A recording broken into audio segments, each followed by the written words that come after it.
Land acknowledgement. Recording in progress. I'd like to recognize we are in the homeland of 30 First Nation communities of this area we call the Fraser Valley Regional District, where we live, work, and learn. Important decisions that we make at a local government level can affect First Nation communities and Indigenous peoples and organizations in many different ways, both today and in the future. So as part of our collective responsibility, I commit that we continually examine the work we do to ensure that our project plans, initiatives, and discussion are guided by the principles of inclusion, collaboration, and reconciliation. So with that in mind, I'd like to call to order the May 9th, 2023 meeting of the Board of Variance. To move approval of the agenda, addenda, and late items, are there any such things? Would you like to make that motion? Okay, I'll make that motion. Moved by Judy, second by Grant. All in favor? You in favor? Yeah.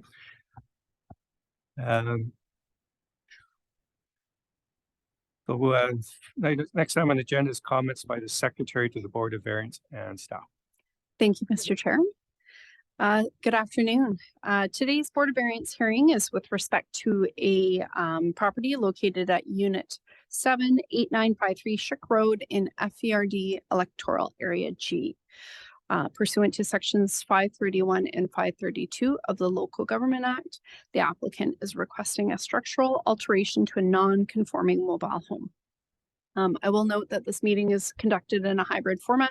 We do have people in person, and we also have the ability for the public to participate on Zoom. Currently, we do have one member of the public joining us in the audience today in person. We do not have any members of the public joining us online on Zoom at this moment, but they can join in at any time. So at this time, we do have planning staff here, and I will hand things over to our planning team to introduce the item.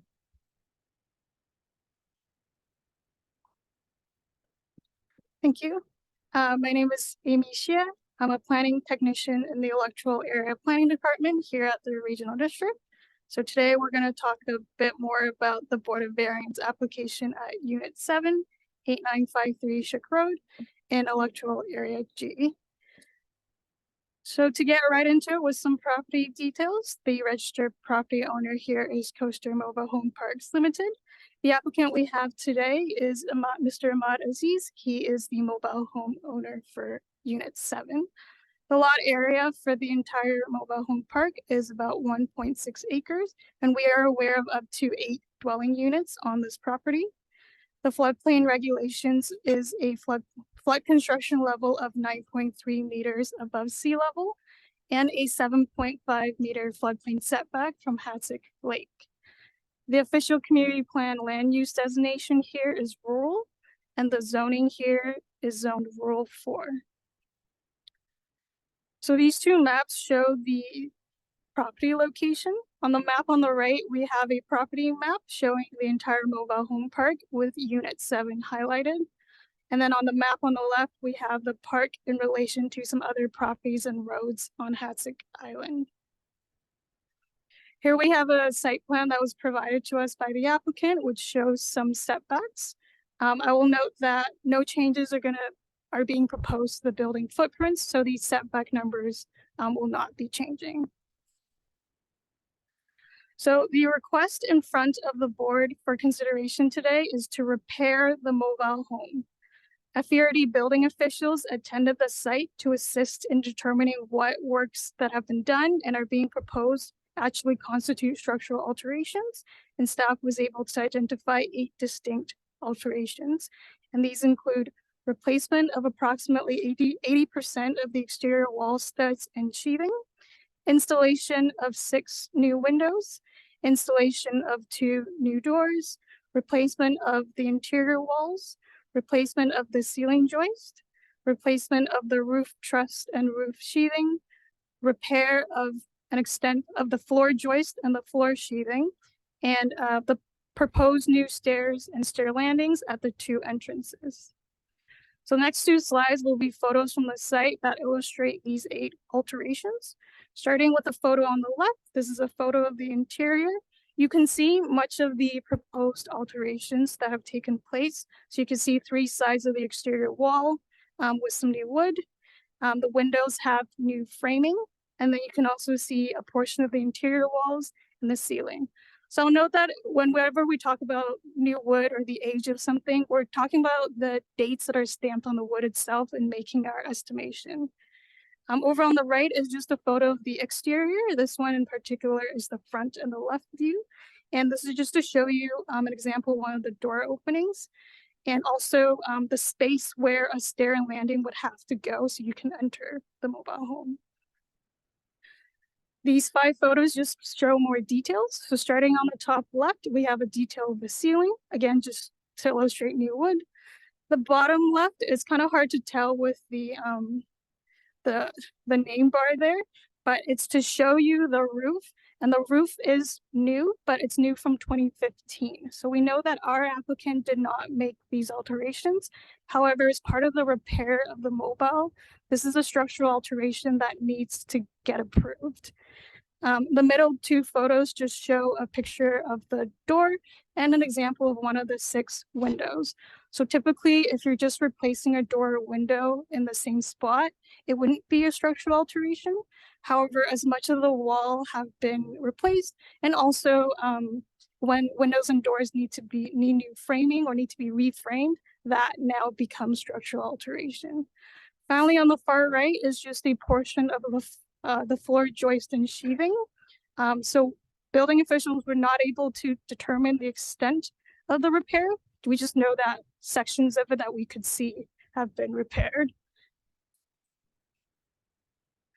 So the Board of Variance must consider the prohibition of the mobile home repairs, which include the replacement of the changes to the exterior walls, interior walls, windows, doors, ceiling joists, roof, floor, stair, and stair landings would cause the applicant hardship. Now I want to pause for a moment here and bring it all the way back to the application process. So when an application of this type is received, we must determine if there's a structural alteration being proposed and that the structure is non-conforming. Only when it's non-conforming does it become a decision by the board.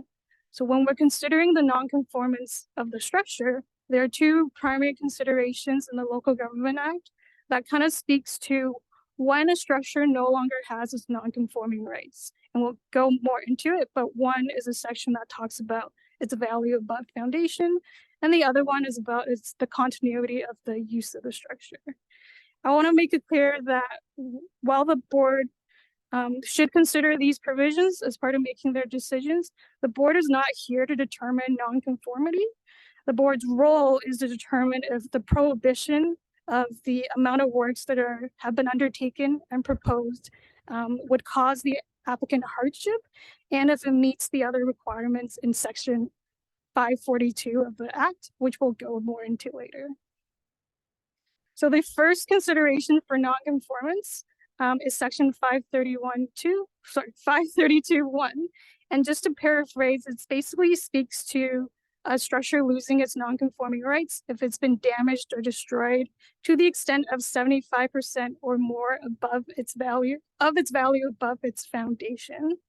So when we provided you that list of works and we said that a building inspector was there making that determination, the building inspector only gave us an estimate or impression of the structural alterations that have been done.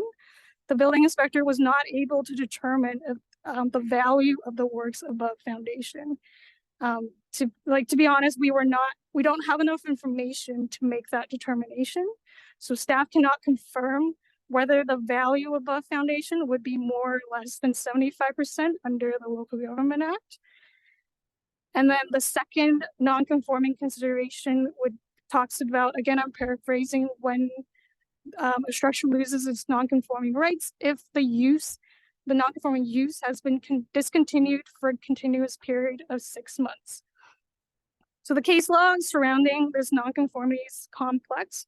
So we can't say with certainty whether the use has been discontinued on the specific structure. However, what we do know is that the applicant purchased the mobile late summer of 2022, I believe it was August, and they have not been occupying the structure. However, the mobile was never removed and the structure remains on the pad, and that the mobile home park as a whole, so the mobile home park use, has continued even when this specific mobile home has not been occupied. So at the end of the day, the board is here to consider whether the prohibition of these works would cause hardship, but these are just some things to keep in mind. So to bring it back, if the Board of Variance finds that undue hardship would be caused to the applicant if Section 531(1) of the Local Government Act is complied with, the Board of Variance must state the exact nature of the hardship for the hearing's record. The applicant has provided the following reasons for hardship. The mobile home is considered unlivable as the windows were leaking and the walls were found to have mice and not all the electrical outlets were working. So dead mice were discovered within the walls and they were the source of bad odor within the mobile home. Once the interior walls were removed, it was discovered that water damage had spread throughout the entire mobile home, causing wood damage. And then the mobile home has water damage that has spread from the walls into the drywall and the insulation. So in addition to the hardship consideration, the board must also consider the following. So will the development result in inappropriate development of the site? There's no change to the non-conforming residential use of this property. The mobile home will meet the zoning bylaw siting regulation for the entire property, and the mobile home meets the general exemption criteria from flood construction level under the floodplain management bylaw. Will the development adversely affect the natural environment? So again, there will be no increase to the footprint of the original dwelling, and it will not contribute any more stress to the water and septic capabilities than what already is there. And it is unlikely to adversely affect the surrounding natural environment. So this unit 7 is sufficiently set back far enough from Hatzick Lake. So will the mobile home substantially affect the use and enjoyment of the adjacent land? So all construction being proposed are within the user lot, and we notified property owners and residents within 30 meters. As part of the application, we received 2 letters of support. One was from the property owner of the entire mobile home park. The other one was a letter that was signed jointly by 6 other user lot, so mobile home owners. Will the proposal vary permitted uses and density under the applicable bylaw? So the property density is legally non-conforming, and the proposal will not change or increase this non-conforming density, meaning there's no increase in the number of legally non-conforming uses at this mobile home park. Does the proposal defeat the intent of the bylaw? So the intent of the bylaw is that non-conforming uses will cease at the end of the natural useful life cycle of a single family dwelling and prevent further urban density development on Hatzick Island while bringing pre-existing developments into compliance. So in summary, the board may order that the applicant be exempted from Section 531(1) of the Local Government Act if the board has heard the applicant and any person notified under Section 541 finds that undue hardship would be caused to the applicant if the bylaw or Section 531(1) is complied with, and is of the opinion that the variance or exemptions does not do any of the following 5 considerations, which we just finished going over. So that concludes my presentation. Thank you for your time, and I'll leave it at the summary slides for any questions or comments.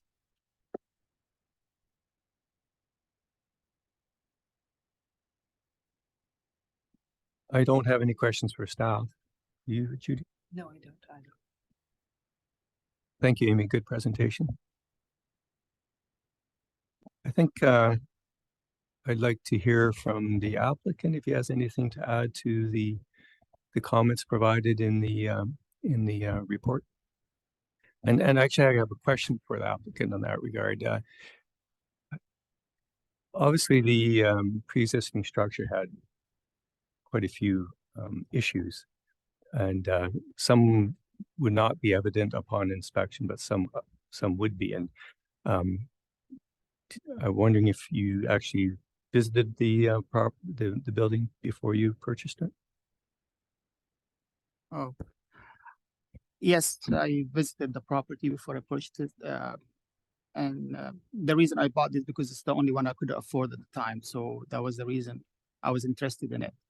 So I thought it would be just a quick fix, just paint it and change some flooring and kitchen cabinets. But when we when we tried like the outlet, were working. So I got an electrician, as I explained in the application, to check the outlet, and he said some of them are not working. We have to open the walls and see where's the wire going, and we find out the wall was chewed by mice. And he said we have to disconnect the electricity because it's not safe, and we have to open the wall and take the wire out and see where it's going. One thing led to another, and we start opening, and we see that there was mice actually living inside the walls. That's what were causing bad smell on the mobile, and we decided we take out all the insulation, and we found rotten wood around the windows, and we decided to change the windows. So it was just a process, and we took out all the wires and we got it down to the studs, and we changed the rotted wood, and we decided to change the windows. And the electrician came and he put the new wiring, new paneling, everything. He got permit for it, and he got it done. And I thought at this point, I think it's better to get like some people actually from around the park, they said you can just finish it and just do it without permit. But I said I always wanted to do the right thing, and this when it comes to this stuff. So I said no, I'm gonna go to the city and get a permit that I can have everything done properly according to the code. So, and then I didn't know anything about this non-conforming stuff like that. If I know I'm gonna have to go through all this, because I wouldn't even bother buying it, because it was like it's a headache for me. It's like, and now it's just like I needed a place that I was supposed to move in after 2 months. Now it's almost since September.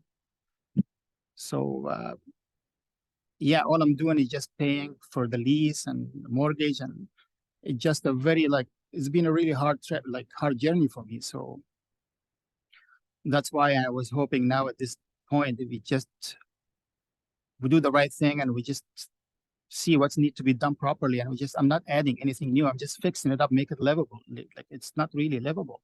It wasn't like that. The smell and the rotten wood everywhere is just. So that's all I have to say, really. Like I don't have anything else to say.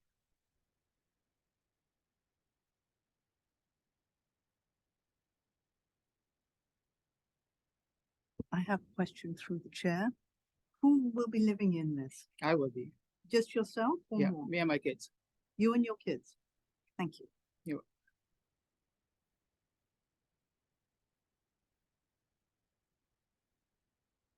Would it be appropriate to hear from members of the public at this stage?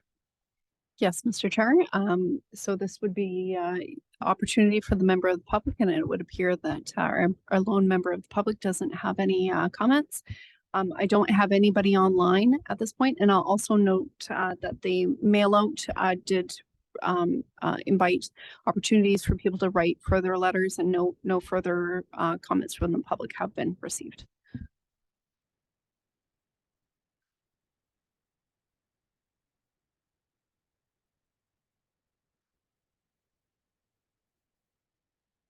So quite independently, Judy and I have spent quite a considerable amount of time on this particular application, more so than other applications we received at the board here. We actually did not discuss it in the lead up to this, but quite independent. It appeared just chatting before when we arrived that we've come to the same conclusion. So I think what I'd like to do is move to item 7, the decision, and I have a statement I've prepared just to capture the essence of my thinking. So what we have here is a legal non-conforming structure that has been largely reconstructed without the benefit of a building permit. And I wasn't aware to just now that the it was actually the owner that came forward and inquired about it, a building permit. So the applicant is seeking the exemption from the prohibition of structural alterations to a non-conforming structure based on a feeling of undue hardship. And so the challenge for this board is to determine if there is undue hardship without causing any of the outcomes under section 531(1)(c). So firstly, on the hardship aspect, the applicant tells us that the deterioration and the system failures such as plumbing, electrical within the building necessitated the extensive renovations that are illustrated in the staff report. Now, we have no evidence that this was the case. However, I can't imagine an owner investing a small fortune in these extensive repairs had it not in fact been necessary. If we take the applicant at his word, this residence, which he had just bought in September 22, as he says, was not usable without these repairs.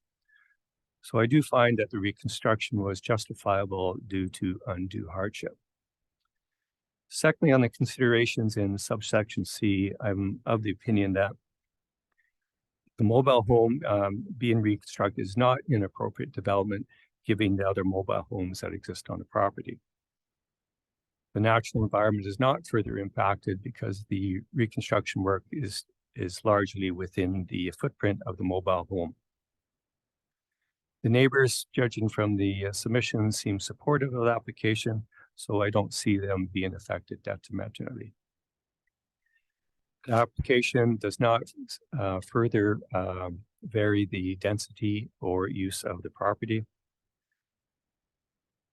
And so the final consideration is, would an order granting a variance defeat the intent of the bylaw?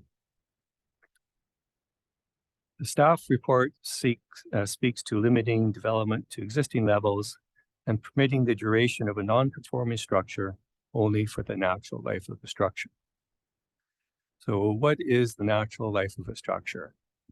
I don't know the answer to that. As Amy's notes, there has not been an assessment by the building inspector regarding the amount of damage above the foundation exceeding the 75% mark.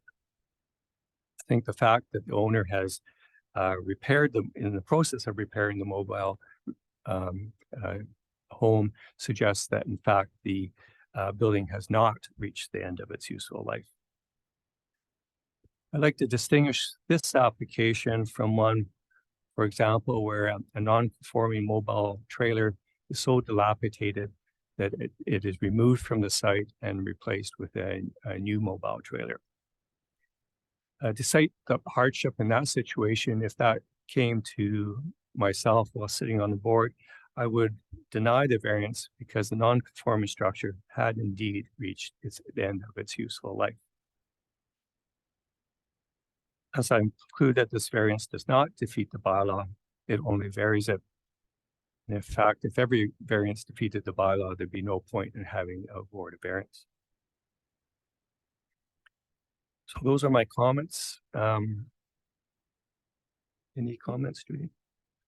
I have no comments to add to that, and I would like to propose a motion based on what Grant has just said to approve the application. Second. All in favor? No. So moved.